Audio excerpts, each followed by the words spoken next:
Assalamualaikum, salam sejahtera untuk kita semua.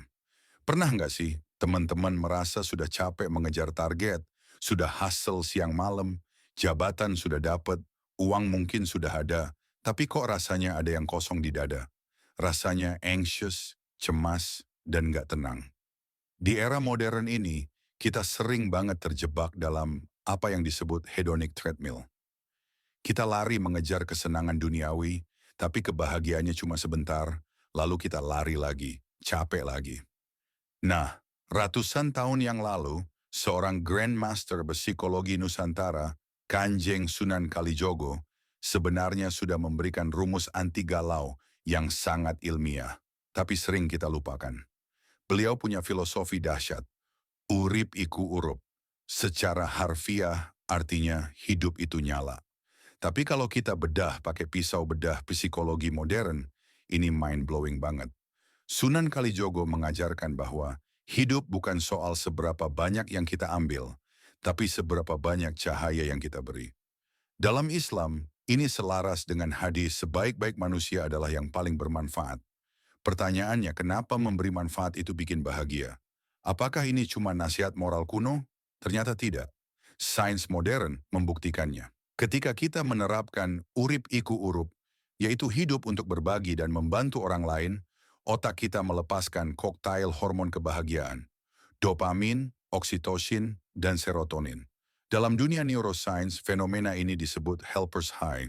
Jadi ketika Anda menolong orang lain, sebenarnya secara biologis, Anda sedang menolong kesehatan mental Anda sendiri.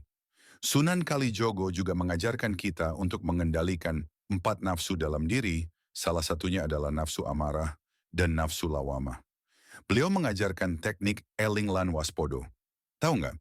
Eling lan waspodo ini kalau di barat sekarang dijual mahal dengan nama mindfulness.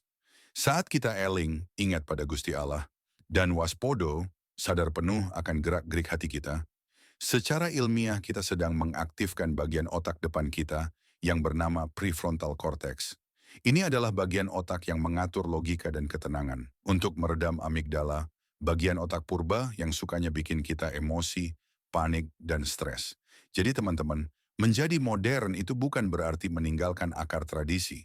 Justru, tradisi leluhur kita seperti ajaran Sunan Kalijogo adalah teknologi kesadaran yang sangat canggih.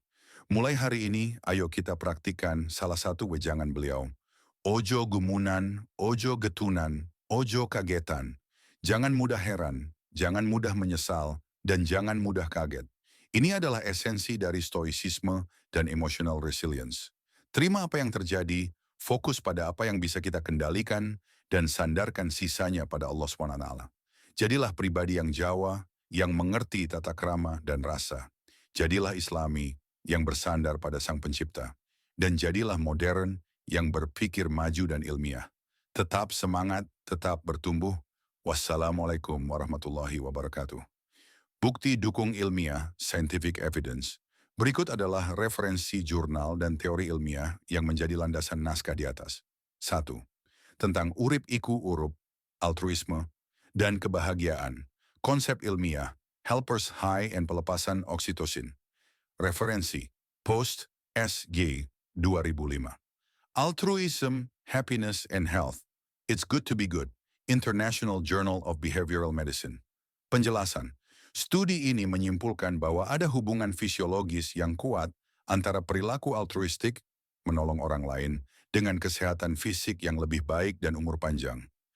Perilaku ini menurunkan hormon stres, kortisol, dan meningkatkan hormon ikatan sosial, oksitosin.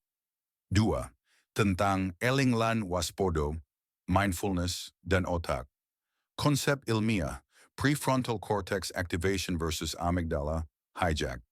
Referensi, Goleman, D. and Davidson, R.J. 2017.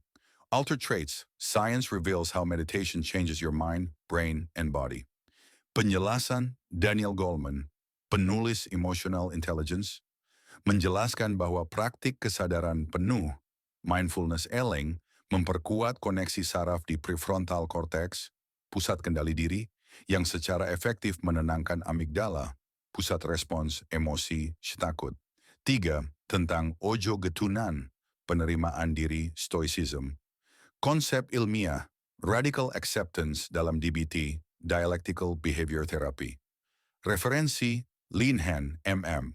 1993. Cognitive Behavioral Treatment of Borderline Personality Disorder.